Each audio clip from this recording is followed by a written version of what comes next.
قرآن پاک کا جو جمع ہے وہ بنیادی طور پہ 3 مرتبہ ہوا، یعنی کہ 3 اس کے سٹیپ ہیں، مرحلے ہیں اس کے۔ صحیح۔ پہلا مرحلہ تو یہ تھا کہ قرآن پاک پورے کا پورا اس ترتیب کے ساتھ ہو جس ترتیب کے ساتھ یہ لوح محفوظ پہ ہے۔ اچھا، جو آیت پہلے ہے وہ پہلے ہو، جو بعد میں ہے وہ بعد میں ہو، جو سورت پہلے ہے وہ پہلے ہو، جو بعد میں ہے وہ بعد میں ہو۔ صحیح۔ سورہ فاتحہ سب سے پہلے، سورہ بقرہ اس کے بعد، آل عمران اس کے بعد، نساء اس کے بعد، سورہ مائدہ اس کے بعد، اس ترتیب کے ساتھ، اور پھر ہر سورت کی جو آیتیں ہیں یہ اسی ترتیب کے ساتھ ہوں۔ صحیح۔ یہ جو ترتیب تھی اس اعتبار سے جو جمع قرآن ہے، کیونکہ قرآن تو تھوڑا تھوڑا کر کے نازل ہوا، صحیح۔ تو اب اس کو ایک جگہ اس انداز میں جمع کرنا کہ صورتیں بھی اپنی ترتیب پہ رہیں، آیات بھی اپنی ترتیب پہ رہیں، یہ تو نبی پاک صلی اللہ تعالیٰ علیہ وآلہ وسلم نے خود کیا کہ جب کوئی آیت مبارکہ نازل ہوتی یا آیات نازل ہوتی یا صورت نازل ہوتی تو آپ صحابہ کرام سے فرما دیتے کہ اس صورت کو فلاں صورت کے بعد اور فلاں صورت سے پہلے رکھو۔ ماشاءاللہ۔ اچھا، آیت کے بارے میں فرما دیتے کہ یہ آیت فلاں آیت کے بعد اور فلاں آیت سے پہلے لکھو۔ صحیح۔ تو وہ یوں کر کے آیات اور صورتوں کی جو ترتیب ہے وہ جمع ہو کے جو پورا قرآن مجید ہے وہ تو خود نبی پاک علیہ الصلوۃ والسلام نے فرما دیا، تو اسے کہا جاتا ہے توقیفی۔ توقیفی کا مطلب ہوتا ہے کہ جو شریعت پر موقوف ہے، جو اللہ رسول کے بتانے پر موقوف ہے، طے شدہ ہے وہ۔ تو جو اللہ کے ہاں قرآن مجید کی ترتیب، جو جبرائیل امین علیہ الصلوۃ والسلام جو ہے لے کر آنے کی ترتیب تو مختلف ہے،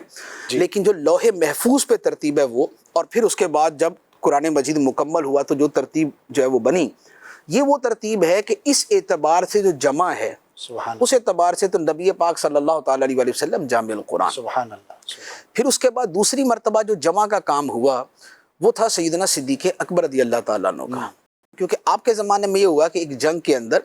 جو حافظ جو مجاہدین تھے وہ بہت بڑی تعداد میں شہید ہوئے، خاص طور پہ جو مسیلمہ کذاب سے جو مقابلہ ہوا تو اس میں ایک بہت بڑی تعداد جو ہے وہ شہید ہوئی، تقریباً 700 حفاظ کرام، اس میں صحابہ کرام بھی تھے، تابعین بھی تھے۔ تو اس پر جو ہے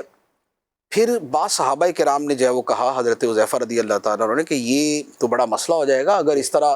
حافظ شہید ہوتے رہے، جی، تو اب جو قرآن پاک ہے ایسا نہ ہو کہ کوئی آیت کسی حافظ کے ساتھ ہی چلی جائے کہ حافظ ختم ہو جائے، باقی تو سب کو تھوڑا تھوڑا یاد ہے، تو پھر وہ والا مسئلہ ہو جائے گا۔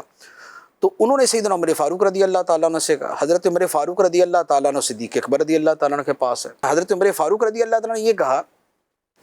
کہ کسی کی ذمہ داری لگا کے جی، پورا قرآن پاک ایک بک شیپ میں، اچھا، ایک کتاب کے انداز میں ایک جگہ جمع کر لیا جائے، صحیح، کیونکہ اس سے پہلے جو قرآن پاک تھا وہ لوگوں کے دلوں میں تو پورا تھا ماشاء کہ جو حافظ تھے ان کے دلوں میں ترتیب سے موجود تھا، تراویح اسی کے مطابق جو ہے نا وہ لوگ اپنے اپنے ہاں پڑھتے تھے، راتوں کو قرآن پڑھنے والے اسی طرح پڑھتے تھے، لیکن کسی ایک کتاب کے اندر نہیں تھا، کوئی حصہ اونٹ کی ہڈی پہ لکھا ہوا، کوئی کسی کھال پہ لکھا ہوا، کوئی پیپر پہ لکھا ہوا، کوئی پتوں پہ لکھا ہوا، کوئی کپڑے پہ لکھا ہوا، تو یوں آیات تھی مختلف۔ تو حضرت عمر فاروق رضی اللہ تعالیٰ نے کہا کہ ایک جو ہے ایک جو اس کا فائنل نسخہ ہے جی، وہ ایسا ہونا چاہیے کہ اگر حفاظ بالفرض دنیا سے ختم بھی ہو جائیں تو کم از کم وہ ایک کاپی تو موجود ہو نا اوریجنل، کہ بھئی یہ والی ترتیب ہے، یہ آیتیں، یہ صورتیں۔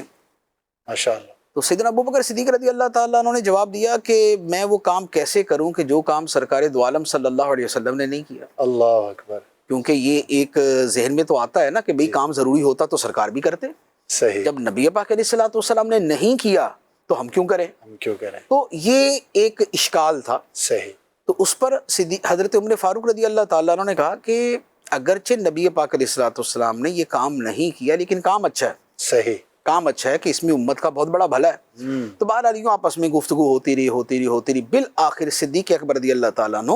راضی ہو گئے۔ پھر اس کے بعد تھوڑا سا آگے مزید ایک واقعہ ہے حضرت زید بن ثابت رضی اللہ تعالیٰ عنہ کا، لیکن ہوا یہ کہ بہرحال قرآن مجید کو ایک کتابی صورت کے اندر ایک جگہ پہ جمع کر دیا گیا، سبحان ٹھیک ہے، اللہ، سبحان، اور اس کا نسخہ جو ہے وہ حضرت سیدتنا حفصہ رضی اللہ تعالی عنہا کے گھر پہ تھا۔ ماشاءاللہ، تو اب اس اعتبار سے دیکھیں تو جامع قرآن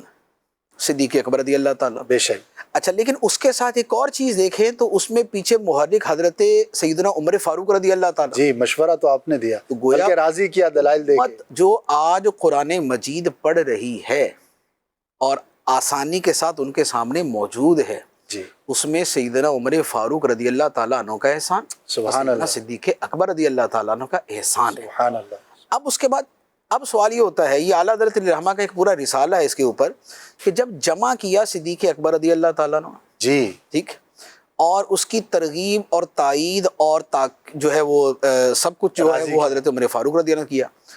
تو حضرت عثمان غنی رضی اللہ تعالیٰ عنہ کو جامع القرآن کیوں کہا جاتا ہے؟ سبحان اللہ، نیچرل کویسچن، ٹھیک ہے نا؟ تو اس کے اوپر پھر اعلیٰ حضرت علیہ رحمہ کا پورا رسالہ ہے، اور یہ ترتیب اعلیٰ حضرت علیہ رحمہ نے بیان فرمائی ہے۔ اس میں پھر فرمایا کہ حضرت عثمان غنی رضی اللہ تعالیٰ عنہ کا جو لقب ہے، اس کی وجہ یہ ہے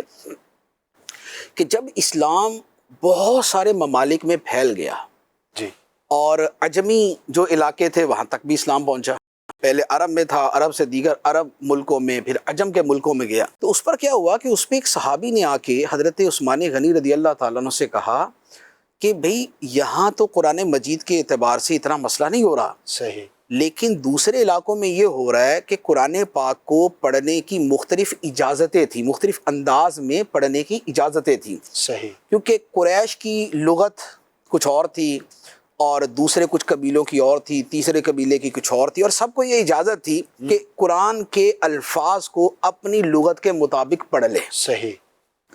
تو اب جو جس علاقے کا صحابی جس علاقے میں گیا اس نے ویسے جا کے پڑھا، وہاں والوں نے اسی کو اڈاپٹ کر لیا۔ صحیح، اب دوسرے والا آ کے وہاں پر قرآن پڑھے، وہ بولے نہیں یہ تو قرآن تھوڑی ہے، قرآن تو یہ ہے۔ اللہ اکبر، تو اب گویا قرآن پاک کے بارے میں یہ اختلاف شروع ہو گیا کہ بھئی وہ والا پڑھنا صحیح ہے یا یہ والا پڑھنا صحیح۔ نفس حکم کے اعتبار سے تو وہ ساری صورتیں جائز تھی، صحیح، نبی پاک علیہ الصلوۃ والسلام نے اجازت دی تھی مختلف لغات عرب کے اوپر پڑھنے کی، صحیح، اور ایک پھر حدیث مبارک بھی ہے انزل القرآن علی سبعۃ احرف، پھر اس کی بھی تفسیر اس میں آ جاتی ہے۔ جی جی، لیکن وہ صحابی جو تھے انہوں نے کہا کہ اگر یہ اختلاف ایسے جاری رہا تو امت تو اس قرآن پڑھنے کے الفاظ پر ہی آپس میں لڑ پڑے گی۔ بالکل تو بنیادی یہ ایک چیز ہے، بڑا خطرناک معاملہ ہے، آپ لوگوں کو کسی ایک لغت پہ جمع کریں۔ سبحان اللہ، سبحان اللہ، تو اس پر سیدنا عثمان غنی رضی اللہ تعالیٰ عنہ نے پھر یہ کیا کہ آپ نے جتنے بھی دوسرے نسخے تھے وہ آپ نے سارے جمع کیے، سبحان اللہ، اور ان نسخوں کو پھر سٹینڈرڈ نسخہ بنایا حضرت حفصہ رضی اللہ تعالیٰ عنہا کے جو پاس تھا، جو پہلے تھا سب جو سے، پہلے تھا، اور جس کی تائید دیگر حفاظ صحابہ کرام اور صحابیات کرتے تھے سبحان کہ بھئی یہاں جو لکھا ہوا ہے جس انداز میں ہے یہ بالکل وہ ہے جو نبی پاک علیہ الصلوۃ والسلام کی لغت پر تھا، سبحان اللہ، یعنی عربی لغت ایک، لیکن اس کے اندر پھر لغات کے جو مختلف ڈیفرنسز ہوتے ہیں وہ والے آ گئے۔ سبحان اللہ، تو پھر اس نسخے کے اوپر سب کو متفق کیا گیا، اس کی پھر کاپیاں بنوا کے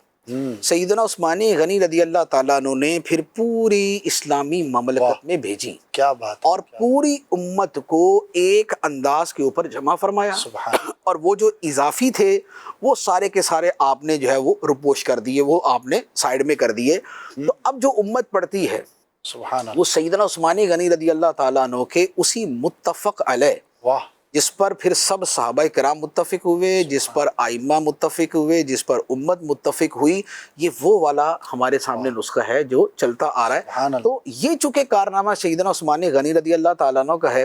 تو اب یوں کہہ لیں کہ اظہار تشکر کے طور پہ سبحان اللہ، اب ہر جمعے کو خطبے میں ان کا نام اسی لقب کے ساتھ لیا جاتا ہے، وَعَلَى جَامِعِ الْقُرْآنِ، سبحان، اور اس